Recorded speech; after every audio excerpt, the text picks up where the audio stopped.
Hello, everyone. Thanks for coming down the road with me again. Here's another edition for you. We're just getting started. We know. And as I said in a previous episode, it's going to be bumpy for a while. There's going to be some potholes. There's going to be some rumble boards. There's going to be all of that. But we are going to go down the road together, which is going to be a lot of fun for me. And I hope it's a lot of fun for you. If you have any show ideas, if you have anything like that available in your mind, something you want to share, just go to @DownTheRoadJoel. @DownTheRoadJoel. You can share them there on Twitter, or if you've got any show ideas, you can email them to Amy, AMYI, @BeckNews.com. And, you know, there might be something out there that you think that we need to share. We'll love it. We'll take them in. I'm not saying we're going to do all of them, but what I will tell you is we're going to do as many of them as we can. Now, news of the day. Well, first off, let me tell you, Kirsten Baszler is going to join us. She's head of the North Dakota Department of Public Instruction. We're going to get a chance to visit with her today. Jack Michaels is going to join us. Jack's an old friend. I work with him on the radio side. He's the sports director of 740 The Fan. Also, we're going to get a chance to visit with Doug Lear, because you know what this weekend is for all of us, men and women alike who like to go pheasant hunting. That's right. It's the pheasant opener. So we'll get a chance to visit with Doug about that. But the news of the day, which is what we're going to do a lot during this segment, is obviously a couple of big stories. Trump and COVID. The president wants to go back out. He wants to hit the trail. He feeds off of that energy, the energy that a crowd can give him. And all the Democrats can whine and do whatever they want. What they don't realize about Donald Trump is he can pack a hall. I mean, he can pack a hall. He can put 15,000 people in every night, no matter where he goes. His supporters are that passionate, and he feeds off it. He thrives off it. He wants it. Now, should he be there? That's a whole other issue. I think the answer to that is no. He shouldn't be there yet. At least he shouldn't be there unless he's forthcoming about what his health conditions are. I mean, we don't know everything about his health condition. And if you don't believe me there, then ask yourself, do you believe he's 210 pounds? Because he's not. I know what I weigh. I know what my size is, and I've stood right next to that man. I know what his size is. He's taller than me, and he's not 210 to 220 pounds. Of course, we all lie about our weight, but he's lying about it a lot. So if you're not going to tell the truth about where you are physically, where you are with your health, where you are with this COVID, I'm not sure I'd want to be around him. I'm not sure I would. Ask yourself this. If you think that he should be back out on the trail, if you think that he should be back in Florida and Pennsylvania, the places that he wants to go to this weekend, then would you put your grandma next to him? I mean, would you? Would you put grandma next to him? I'm fairly confident you wouldn't. I'm fairly confident that you don't think that he's as healthy as what he's saying he is. Now, many of you are supporters, and you want to see him out there. You think it's a huge part of his campaign. I get that. I totally understand that. But you got to ask yourself the question, would he be dealing with this COVID situation? Would he be dealing with the fact that he and his wife and a lot of his staff have been infected with COVID? Would he be dealing with it if he had taken any precautionary measures whatsoever?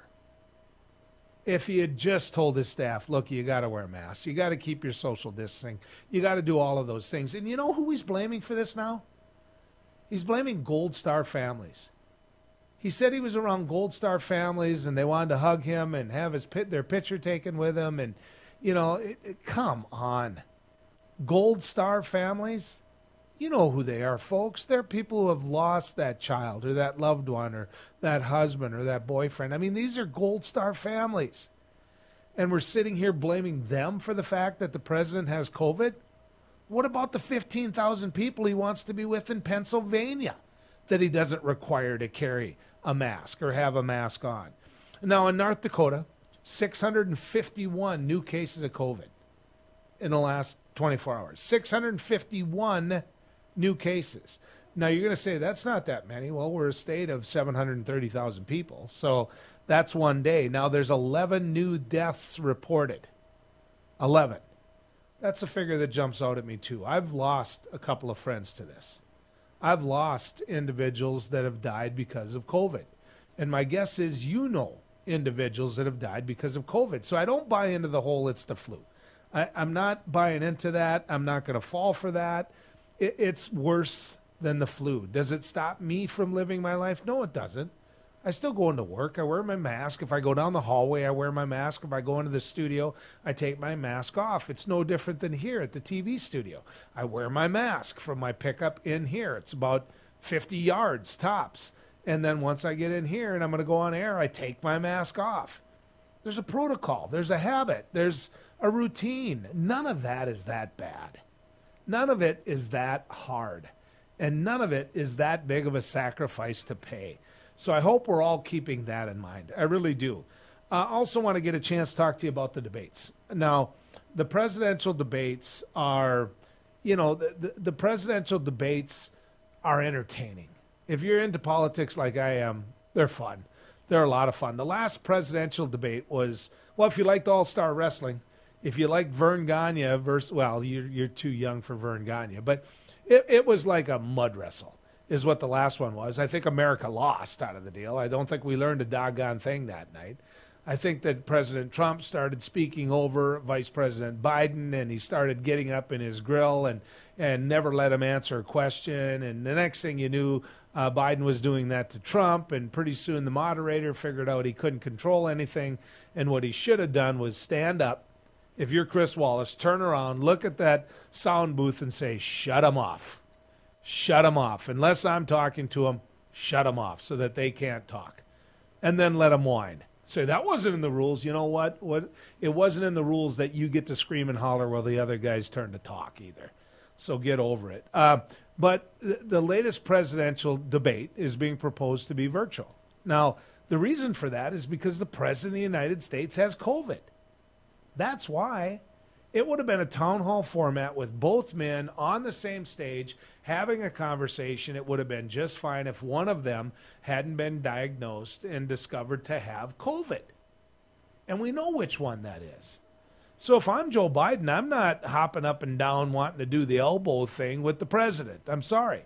I'm not. And the virtual town hall, what's wrong with that format? I'll tell you what's wrong with it if you're Donald Trump. You don't like it because you can't interrupt. They get to shut your microphone off, right? And the town hall format in and of itself is dangerous because, well, quite frankly, you got to care. You got to look at that individual and care enough to listen to them and not talk about yourself. It's a big difference. That's a big difference. The town hall format, in my personal opinion, is more set up for Joe Biden than it is for Donald Trump. So it isn't going to break his heart to not in any way, shape, or form take part in a town hall debate. The thing about debates is I don't think there's that many people that are undecided.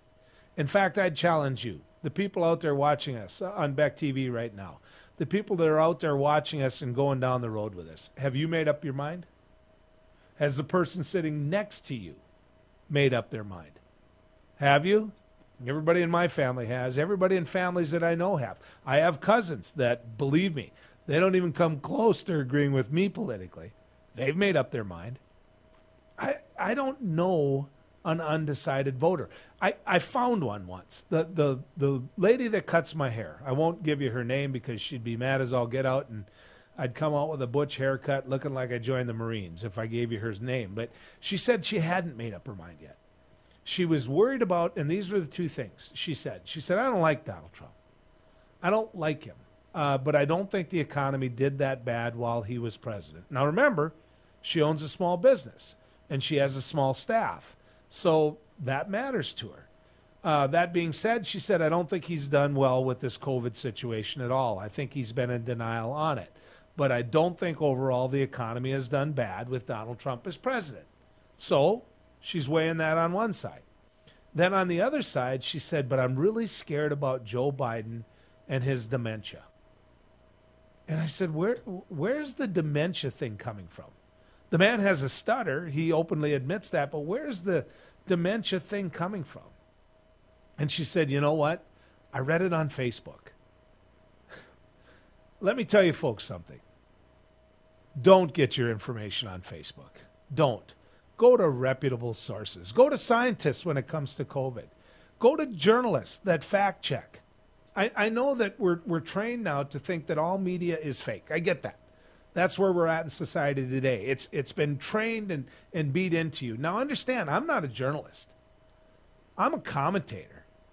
I have opinions, and that's what I share with you, and that's what I'm going to do here on Down the Road. But journalists, true journalists that write an article, that go on air and report the news, that's what journalism is. Trust them. Don't go to Facebook and get all your information there. Also, North Dakota, a big problem with the COVID jump. The Cheyenne varsity boys soccer team doesn't get to play soccer because they're found to have co-ed again for the third time. And so North Dakota High School Activities said, no, you're not going to play. They wanted, and what they wanted bad was they wanted the whole thing to get canceled. Not canceled, I should say, delayed. They wanted everything slowed down. So the final 4 teams, you know what? We're not going to play it then. Just back it up a week till we can play. Or in the president's eyes, back it up a day. No, that's a bad joke. But back it up a week. Back it up 2 weeks so we can get this the finals of this tournament in. And high school activities said no. These were our rules. This is what we set up before the season. And so we're going to adhere to them. Now, here's the thing. I worked for high school activities for a lot of years. I refereed high school football for over 30 years. And when I was refereeing high school football, the one thing I knew about it was pretty simple. I knew that there was a rule book and that rules were given to me. And as long as I adhered to them, I was going to be just fine. I think Cheyenne High School knew that as well. We'll be back with Kirsten Baszler right after this. You just might find the home of your dreams this weekend by watching the Alliance Real Estate Tour of Homes Sundays at 6 p.m. and Wednesdays at 7 on Beck, featuring properties from Bismarck, Mandan, Minot, and surrounding areas. The Alliance Real Estate Tour of Homes presents desirable properties that are for sale, lets you meet your Alliance realtors, and provides critical insights into local happenings from community and business leaders. Join us this Sunday evening at 6 or Wednesday at 7 for the Alliance Real Estate Tour of Homes on Beck. Today's households have more digital devices than ever before. More links to family, business, education, and entertainment. Beck Communications spent over 10 years building North Dakota's fastest fiber optic internet service. Beck Lightband Internet, outpacing speeds in large cities nationwide. Lightband Internet handles all your digital needs without throttling your connection to the world. Beck Communications, valuable digital connections in rural North Dakota. As the mayor of Bismarck, I invite you to join together today and stand united in the fight to prevent the spread of COVID-19. Case counts are steadily on the rise in the Bismarck-Mandan metro area, so please do your part. Protect yourself and others by wearing a mask when you're not at home. During the pandemic response, scientists have determined wearing a mask is a benefit to you and to those around you. This help keeps others from getting sick and may lessen the severity of illness if you were infected with COVID-19. We're all in this together. So let's get kids back to school, preserve our local economy, and keep our community strong. Let's show everyone how we come together to keep Bismarck the safe, resilient community we know and love. For more information, visit health.nd.gov/coronavirus. That's health.nd.gov/coronavirus.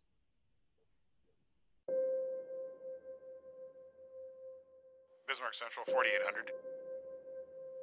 4800, go ahead. Requesting social services on-call team. Stand by. 4800 social services requesting additional information. You can advise social services that we have an 18-month-old female who was in a residence with a mother, now being transported to medical care for overdose.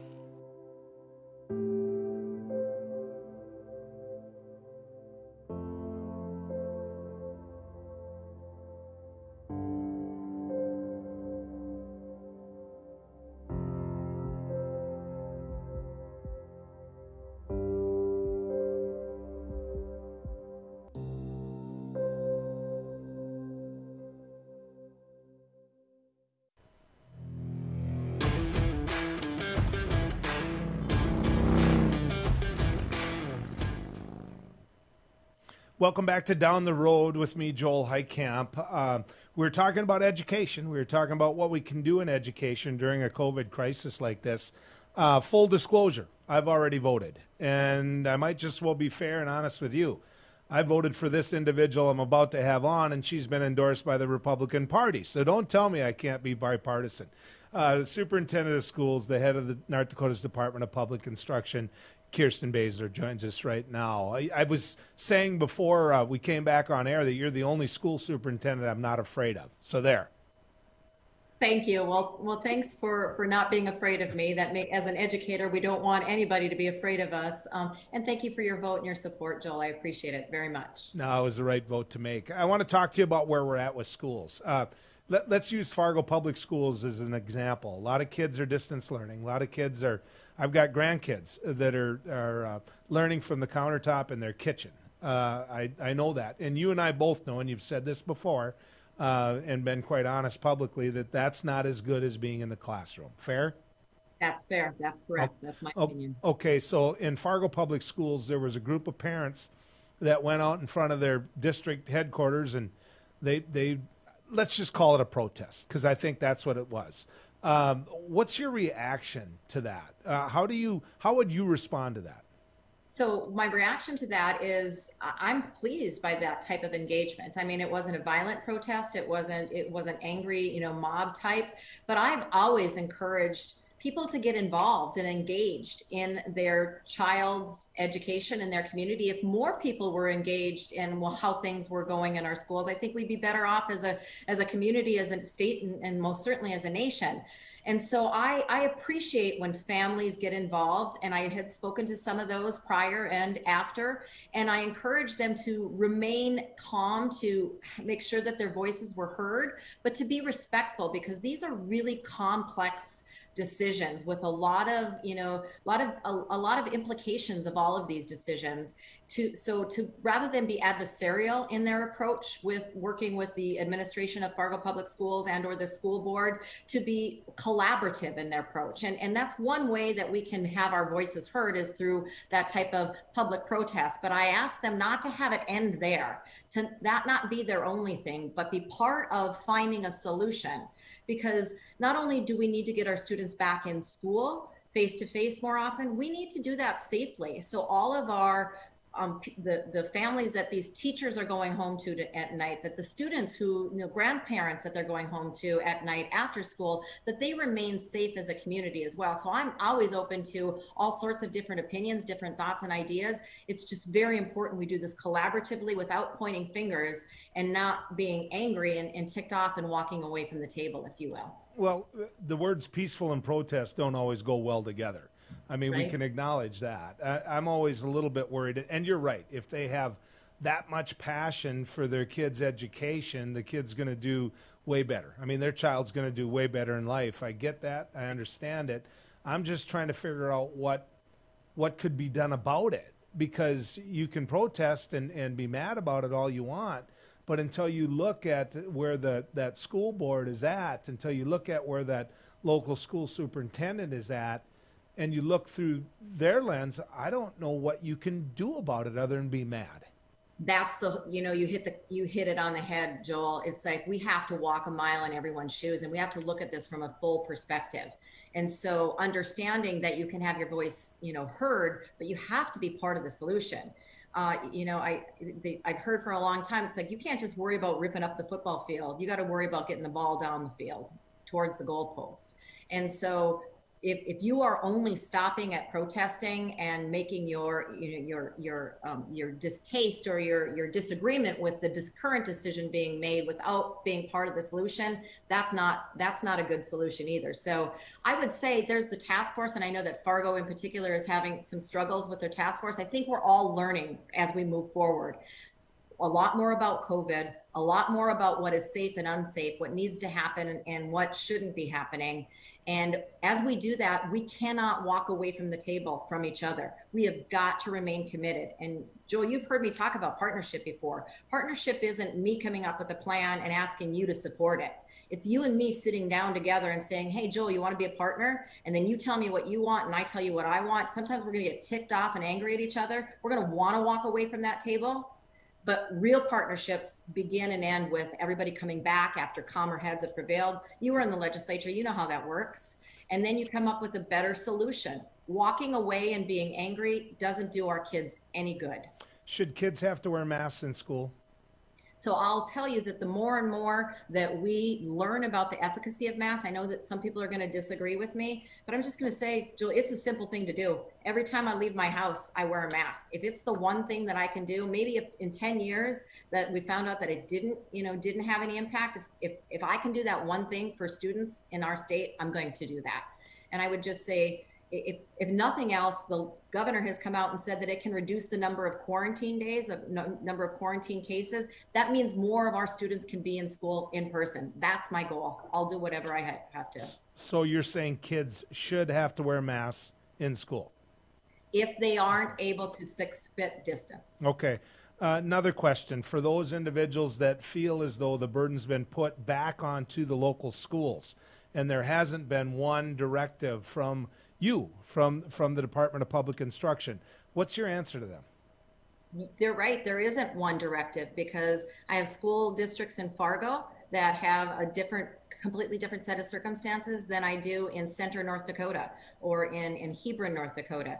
The circumstances are different. So while guidelines can provide some consistency across our state, we are not a state that should have absolute uniformity, because we are drastically different. And I was elected to the school board in 2004. And when I was elected, local school board members are elected to get the container, to get the pulse and the context of what their community wants. Those school district leaders should have that opportunity to make those decisions for their constituents and their students. Superintendent Baszler, thank you for your time. This is always fun. We'll do it again. Okay, deal? Deal. It's a deal. Thanks so for much. what you do for kids. I voted for her for a reason. The reason I voted for her is I've gotten to know her. Didn't know her one bit until she put her name on a ballot and wanted to be the head of the Department of Public Instruction. But I will say this, her dedication to kids and her appreciation for making sure those kids can go on to the next level isn't even a question with me. It's not one question with me whatsoever. So this was a Democrat that voted for a Republican. And I'm not apologizing to my party or anybody one bit about that. When we come back, Jack Michaels. I don't know if you know Jack, but if you don't know him, you need to. We'll visit right after this. Is your business phone system outdated and expensive to maintain? Most large VoIP companies leave you on hold or struggling through online support and training for your employees. With Beck Connect, you always have fast, friendly, local support. Familiar faces with the know-how to keep you connected. Take advantage of the newest technology in voice calling, video conferencing, and virtual meeting rooms. Beck Connect gives you all the features you need with no upfront investment and no obsolete hardware or software ever again. Simplify your communications. Choose local. Choose Beck Connect. Everybody needs an off-season, but our announcers have a tough time slowing down. Incredible! For the second time today, Brent has jammed the printer. Really tough time. He swiftly brings it down the lane, and he carries it down the stairway. And he finishes with a slam.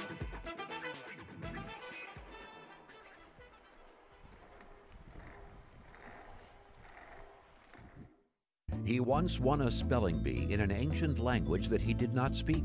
He is the only man to ever earn extra credit on an IQ exam. His academic degrees are considered legitimate spending currency in 22 nations, 2 principalities, and at Chick-fil-A restaurants in the United States and Western Canada. I do not always engage with education programming, but when I do, it is the Dr. Duke Show. Stay educated with the Dr. Duke Show, weekdays at 4 p.m. on Beck News. Introducing Accord Comfort Sleep Systems, a better way to sleep. We offer you 5 different models to give you the perfect choice of support and body comfort. Every model begins with our exclusive Accord Comfort Reflex Layer. This ensures proper spinal alignment and a deep down body relief. Our 8-inch Whisper Breeze provides a medium firm feel, and our 10-inch Gentle Night model has a quilted top, giving you a medium plush comfort. Both use Outlast fabric on the top of your mattress, ensuring that your body temperature is not too hot and not too cold. Our Copper Rest Sleep Series is our premier mattress, offering your choice of firm, plush, and luxury plush. Every model uses copper-infused gel latex and provides all the health benefits of copper. Accord Comfort mattresses are handcrafted in the USA and come with a 60-night sleep guarantee. You're going to love sleeping with us. Order today exclusively at accordsleep.com or Tom's Home Furnishings in beautiful downtown Harvey. You're looking for secure private cloud storage, but who can you trust? Big tech companies don't always keep your family photos, videos, and sensitive business information away from prying eyes. Your local Beck Lightband Internet Services comes with 50 gigs of Beck Cloud Backup free. Hometown service with top-tier security to keep your data truly safe and private. Get your 50 gigs free today. Call 701-475-2361 and ask about Beck Cloud Backup.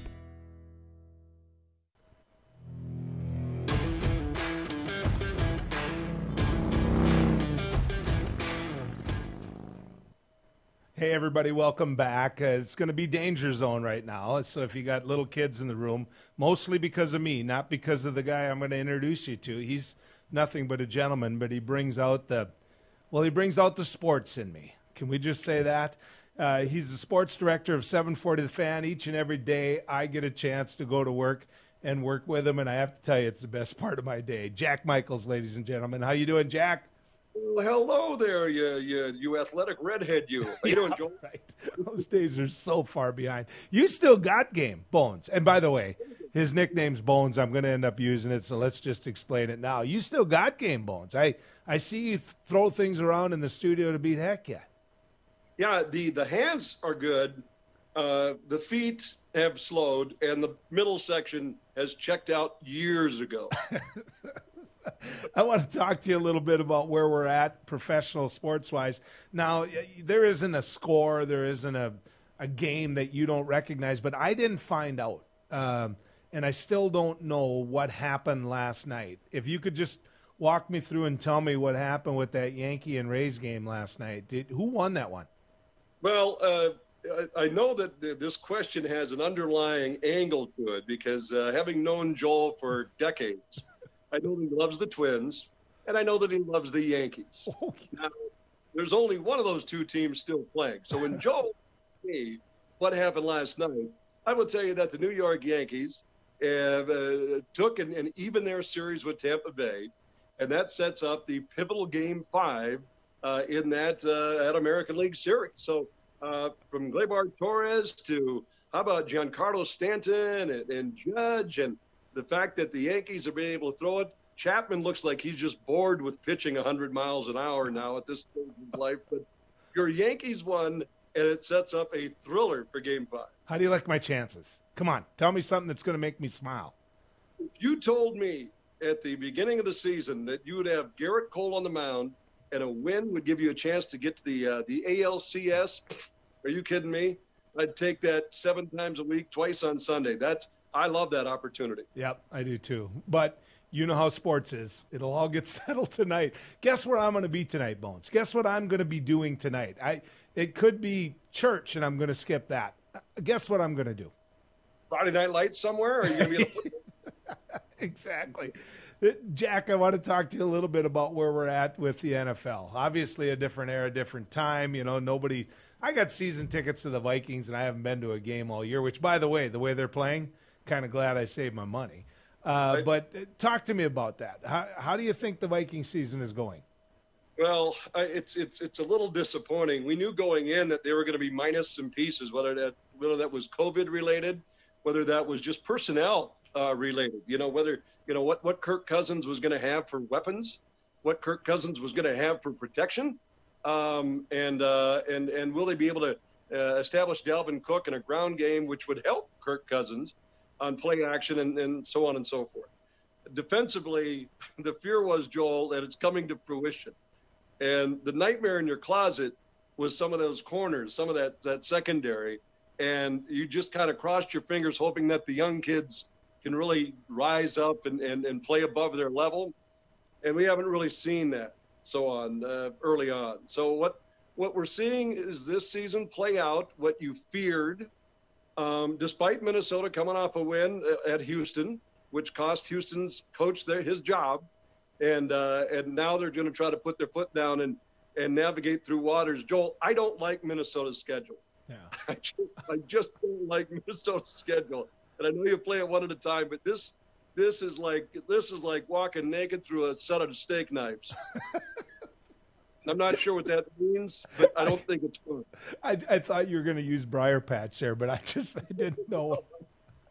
So a couple things on the Vikes that I've noticed, that if a person's looking for a positive, okay, Vikings signed Dalvin Cook. They signed him for some years now. He looks good. He looks really good this year. They should be handing the ball off to him more, using the run to set up the pass versus the pass to set up the run. I mean, Dalvin Cook looks good to me. What do you think? He really does. That's a bright spot.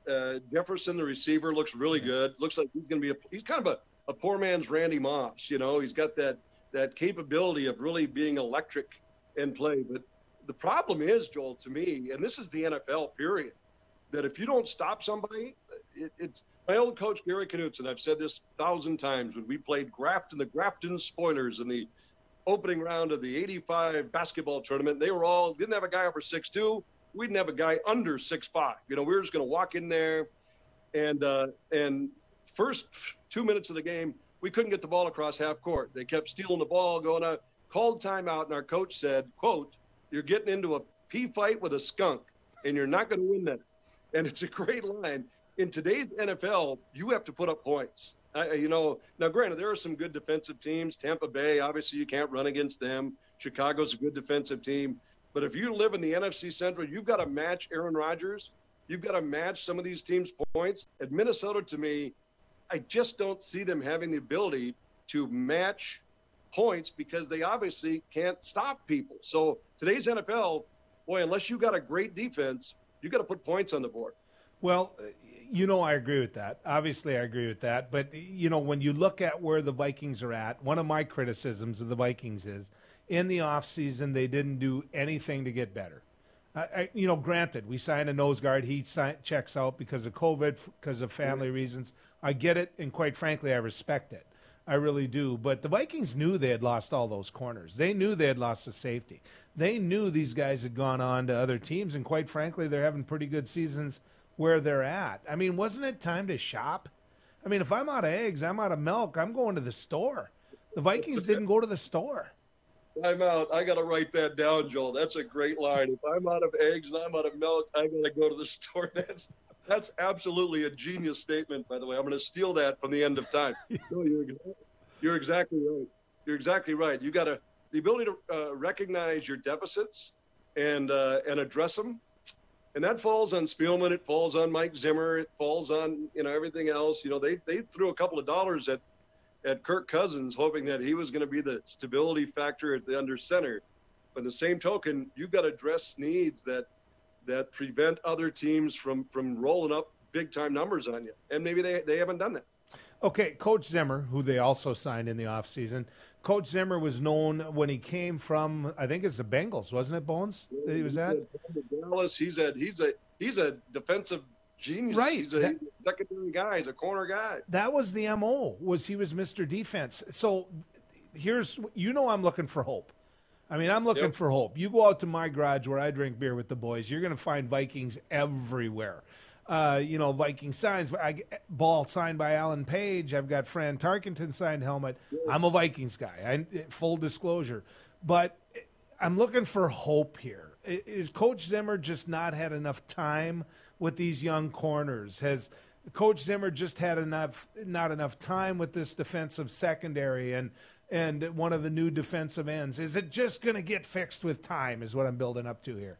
It's a good angle. To me, this Vikings team right now, the best defense is a sustainable, long drive-bearing offense. And then with that time you talk about, just reps, more reps. They learn to play a little bit together.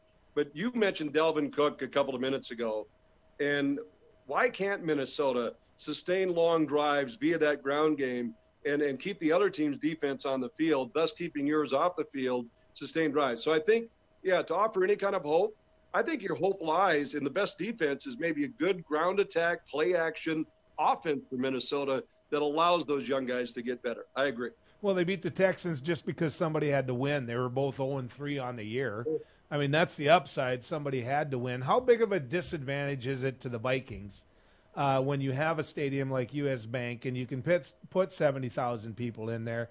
And I've been in there when the decimal was up to 120, and now the NFL is saying you can only put it at 75. How big of a disadvantage is it to certain teams? Everybody's going to say, well, that's every team's problem. I'm not convinced of that. How big of a disadvantage is it to someone like the Vikings to not have a home field advantage because you don't have a crowd? This is like, not to overstate it, there's more important things in life, but in the state of Minnesota Vikings rank fairly high in that. And on game day, from the getting bear claws at the Annandale Clearwater truck stop to Charlie's Cafe to all those things going through to filling in that US Bank Stadium to that crazy woman that screams that sits by you in your season ticket. I think it's a massive impact on Minnesota. Kirk Cousins had said early, is there going to be a big impact? He goes, well, not really. It's going to seem a lot like OTA. It's going to seem a lot like practice. That's no good. Kirk Cousins also said that he responds great when he's challenged, when he gets a little feisty, when he gets a little emotional, when he gets a little, well, you don't have that. You have to generate that. And when you don't have that, I think it plays an impact for Vikings. I do. I probably should have introduced this sooner into the conversation, but Jack grew up in Williston, and he knows what it's like to play ball in Williston, go on to play college ball at Williston State, go on to play college ball at NDSU. So he's been around baseball all his life. He's been around football. He also is the voice of the University of North Dakota Fighting Hawk football, and he's got basketball duties there. I mean, my point is he knows sports. So in a COVID year like this, with the 1 minute I have left, with the 40 seconds I have left, Jack, what's this year been like for you? If I say it's been miserable, I don't want to make it look, because other people are out. You look at your neighbor and he's probably got it far worse than you ever do. But, it stinks, Joel. I'm not going to lie to you. Those of us that work on game day pays and whatnot, when they take away those games, there's loss of income. But more importantly, Joel, my passion. Every sportscaster that doesn't get a chance to do what they love, that's terrible. So let's be safe. Let's wear our masks. Let's try to get back to sports. And that day, Joel, I'll buy you a beer in your garage. It's a deal. Bones, good to have you on, buddy. Thanks for taking the time. Anytime. Jack Michaels, ladies and gentlemen. When we come back, Doug Lear, another person that I get a chance to see quite often. We're going to talk about pheasant hunting right after this. As the mayor of Bismarck, I invite you to join together to get our kids back to school, preserve our local economy, and keep Bismarck safe, strong, and resilient. A community task force has been launched to slow the spread of COVID-19 in our community. We're all in this together. Protect yourself and others by doing your part. Wear a mask when you're out and about, and slow the spread of COVID-19. For more information, visit health.nd.gov/coronavirus. I just went in for a regular mammogram, and I found out that I had a little tumor. Through the exam and the biopsy, it was determined that I had cancer. I got a call from one of my doctors that I was diagnosed with breast cancer. After 5 years, they found a local reoccurrence. The first thing you hear when you're told you have a cancer, it's a little daunting because you don't know where to go with it. Since 1999, in a partnership between CHI St. Alexius Health and Sanford Health Bismarck, the Bismarck Cancer Center has provided the most advanced radiation therapies and holistic support services for cancer patients and their loved ones for 20 years. I've been at the Bismarck Cancer Center since it started. I actually was in the basement of Med Center 1 before, when we had old machines and old equipment. And thankfully, the two hospitals at the time, St. Alexius and Med Center 1, joined forces to create the Bismarck Cancer Center. I walk in the door, I get nothing but hugs, and I was marveled at them. I mean, I thought it was the best place in the world. The staff is unbelievably compassionate, and they explain everything to you Everybody's genuinely concerned about your well-being, and the level of care is just top-notch. The Cancer Center just does such an amazing job of helping people. To me and my family, the Cancer Center means life. It's given me the ability to live out my life with my family, my wife, my children, my grandchildren. Because of them, I'm 2 years out. Get to move on with my life, make a difference now for other people. I would recommend this center because the minute you walk through that door, they've got your back. This center means so much to me and to the people that are in this building, and we just want to keep giving it back to the community and providing for them what they need. I'm Katie. I've been cancer-free for 2 years. I'm Steve, and I've been cancer-free for 4 years. I've been cancer-free for 10 years. 10 years. 11 years. 15 years. My name is Lainey, and I've been cancer-free for 18 years. Bismarck Cancer Center, your partner against cancer for 20 years.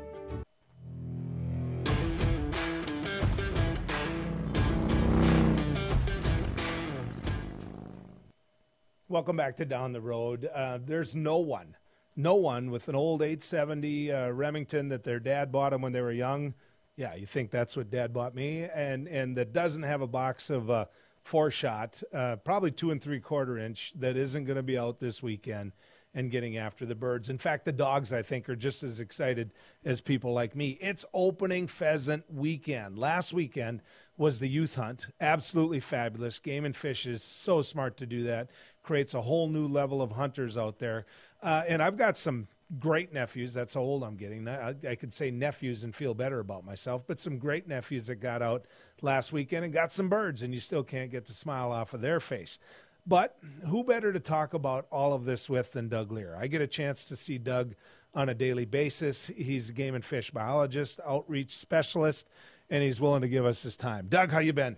Doing great, Joel. There's a lot of excitement in the air, and I'm not just talking about the ducks and the pheasants that are coming. I mean, there's excitement from the hunters. Just a lot of it really comes down to we remember what last year was like. I mean, we want to forget it, but we remember that for the pheasant opener last year, there was places that had a foot and a half of snow on, and even though you wanted to go pheasant hunting, you maybe couldn't even get to where you wanted to go. And then when you got there, there was so much moisture all September long. The roads were so soft that there was a lot of disappointment last year. And this year, from the farmers and the ranchers to the hunters, it's almost like a complete 180, Joel. There is so much optimism from the farmers, from what they're getting off the field and what they're getting for their harvest, to the hunters as they've been able to get out in the field. As you mentioned, we had the youth pheasant season last weekend. We've been shooting ducks and geese and doves and grouse and partridge. It's a great time to get outdoors, Joel. Well, and I was sitting here thinking about how I gauge things right. in terms of the boots I wear, whether it's the big I'm cold, I'm going to be wet all day hunting boots, but the guys that are out there harvesting beets and soybeans aren't leaving any mud on the road whatsoever. So that tells you something. Yeah, there's dust. Yeah. There's a lot of dust this year, which actually it does create another level, because last year we were talking so much about making sure that whether you're a hunter or anybody that's heading out across the prairie, to keep from rutting up the roads. And this year there's a lot of concern about the fire danger index, and we really want to make sure that you might be traveling across the state. You might be traveling from Devil's Lake to Dickinson, or you might be traveling from Wahpeton to Williston, and the field conditions vary so much. You might have enough moisture in your backyard, but where you're going might be extremely dry, so your county may have a burn ban on. And just being smart about things is making sure that you're not unintentionally causing some kind of wildfire. So that there's a lot of hunter safety, but safety goes across the board, Joel.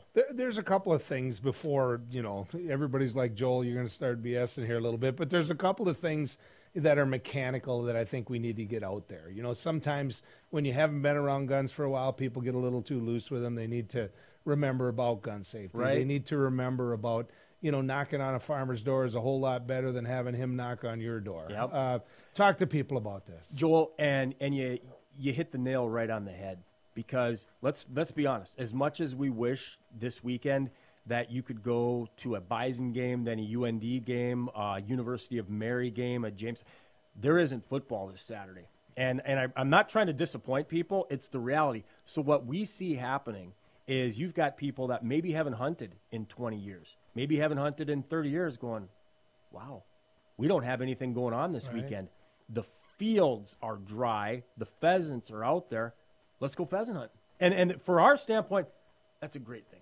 That's exactly what we want. Yeah. We want people to have that desire, to have that urge to go pheasant hunting. But when you talk about the gun safety, you maybe took hunter education, hunter safety 30 years ago, and everything gets rusty. If you haven't jumped on the cycle for 20 years, well, that first mile might be a little bit iffy. So we really want to make sure, as you alluded to, we want to make sure people get outdoors, have some fun. There's pheasants out there, there's ducks and geese, but one of the only ways that you can really destroy the weekend is with a call to 911, a trip to the emergency room, or next thing you know, next week you're planning a funeral. So we want to make sure that people are heeding the hunter safety, Joel. Yep, and you know and I know that one of the big things when it comes to hunting and people who traditionally hunt is whether they're hunting public lands, plots land, I mean, pick the land. Right. If it's not private land, oftentimes if you're hunting public lands, it's everybody's public land. And so if you have more hunters take to the field and then they're sitting there an hour before daylight and you say, wait, this is where I always hunt, doesn't work that way. No. If it's public land, it's public land. And we had a lot of reports throughout the last couple of weeks of people that maybe hadn't hunted in a while. And, you know, you've got to refresh the gun safety. You also have to refresh kind of the hunter ethics and, you know, maybe some of those unwritten rules as well that aren't written down. And one thing I should remind folks is that the first week of the pheasant season, the public land is reserved for resident hunters. Non-residents, you can come to North Dakota. You can hunt your private land. There's a lot of other opportunities. But when it comes to the congestion that can happen in the field, you talk about making sure that, you know, hey, maybe you hunted Old Fred's shelter belt for years. Well, maybe things have changed here in the last year. Maybe that land has been sold. Maybe the kids took it over. So make sure when you're heading out there that you're checking and making sure that there might be somebody on that public land that's on the other side of it. And you come up over the hill, you come around that cattail slough, there might be another hunter that's over there as well. A lot of different components come into play. And as somebody who's hunted all my life, I have to tell you that this whole notion that if it's not a North Dakota license plate, the farmers that I know, okay, let me draw a scenario in your mind here.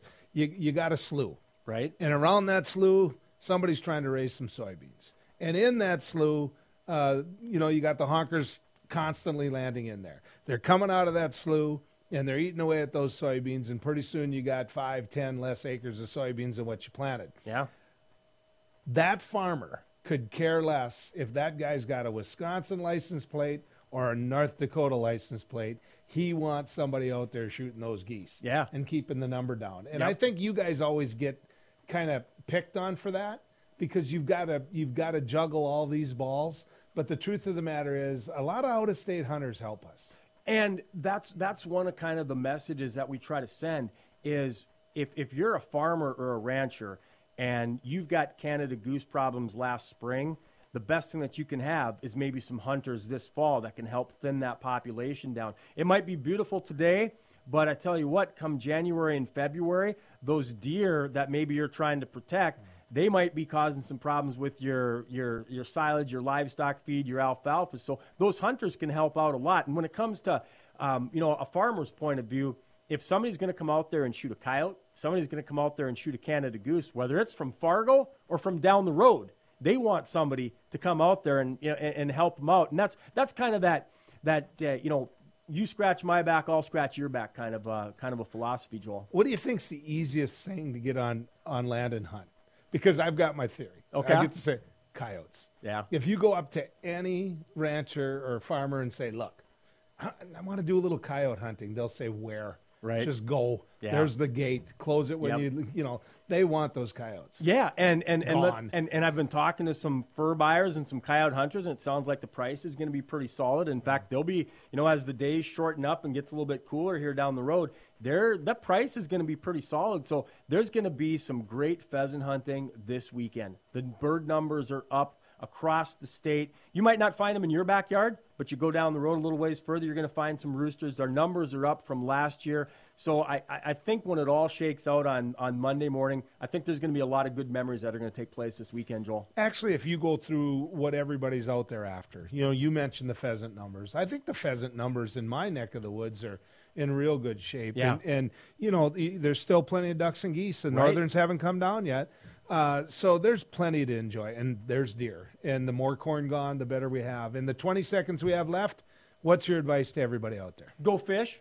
That's the only thing we haven't talked about. And this weather is so great. I've been getting a lot of people that are going fishing. So if you don't want to deal with a lot of congestion from pheasant hunters and other hunting, get out there and wet a line. The fish are biting, Joel. Doug, this is fun. Could do it all day. Thank you, bud. You're welcome. Take care. I know a certain red Harley that I'm trying to figure out how you can take a red Harley through Stack Slough and still get some pheasants with it. You'll find a way. Yeah, You'll if find a there's way. I will.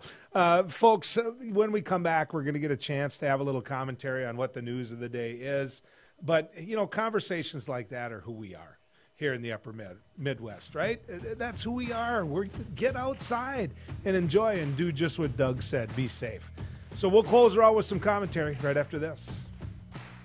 You just might find the home of your dreams this weekend by watching the Alliance Real Estate Tour of Homes Sundays at 6 p.m. and Wednesdays at 7 on Beck, featuring properties from Bismarck, Mandan, Minot, and surrounding areas. The Alliance Real Estate Tour of Homes presents desirable properties that are for sale, lets you meet your Alliance realtors, and provides critical insights into local happenings from community and business leaders. Join us this Sunday evening at 6 or Wednesday at 7 for the Alliance Real Estate Tour of Homes on Beck.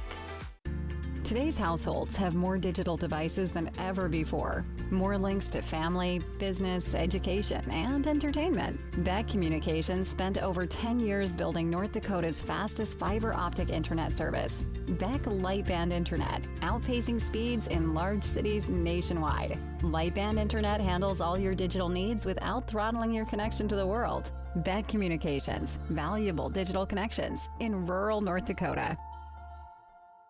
He once won a spelling bee in an ancient language that he did not speak.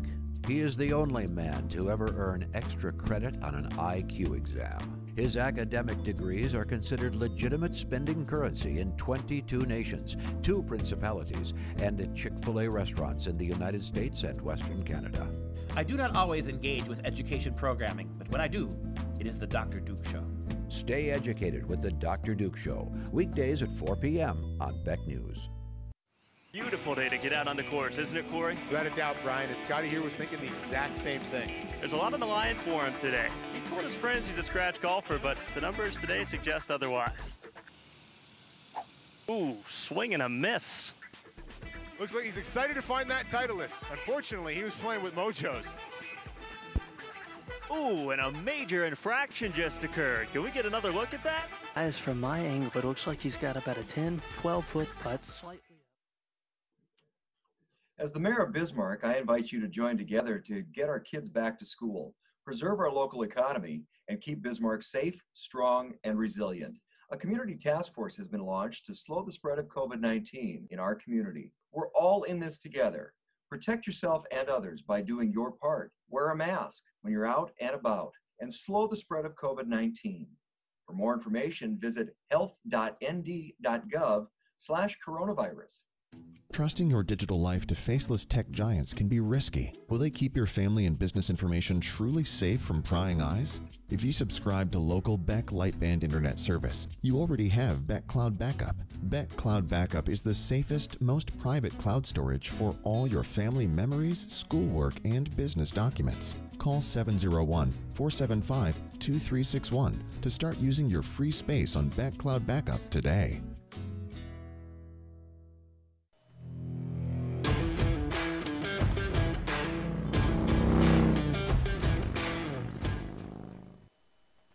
Well, just a couple more comments here down the road. First off, this is going to be enjoyable. When you can talk sports, you can talk duck and goose hunting and pheasant hunting, and you get a chance to talk about kids in school, it's always a good day. That being said, there's some things going on out there that aren't so good. They aren't. When you have a governor of a state being threatened to being kidnapped and killed, they're going to do a trial some type of kangaroo court, and they've stalked her both at her summer home and they've stalked her at the Capitol.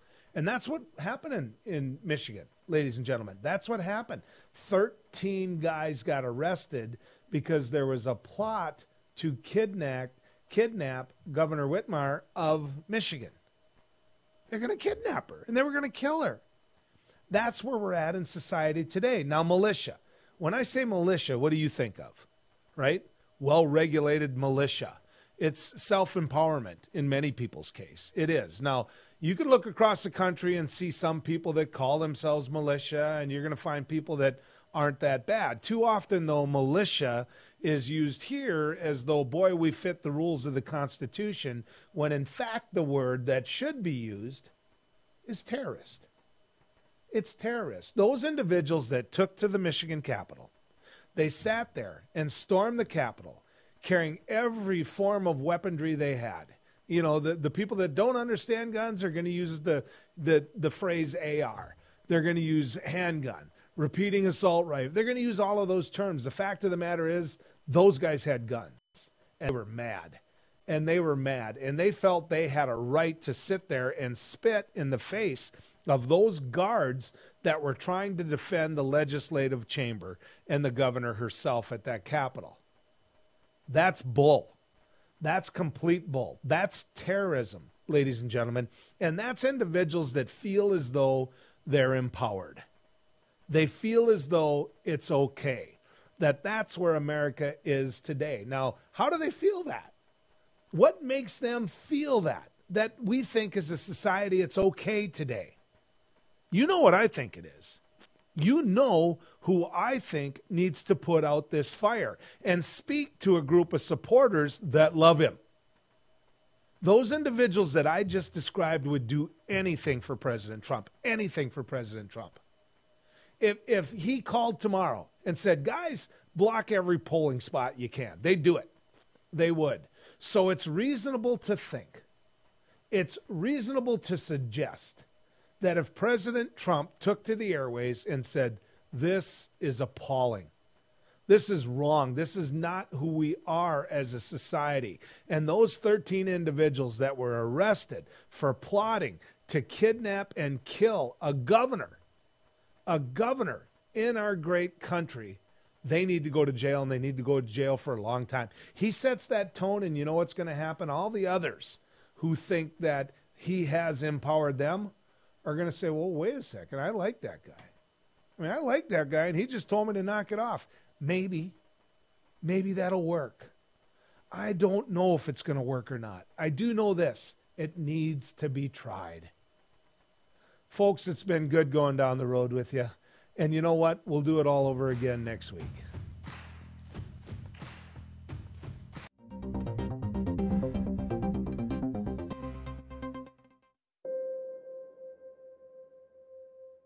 Bismarck Central, 4800. 4800, go ahead. Requesting social services on-call team. Stand by. 4800 social services requesting additional information. You can advise social services that we have an 18-month-old female who was in a residence with a mother, now being transported to medical care for overdose.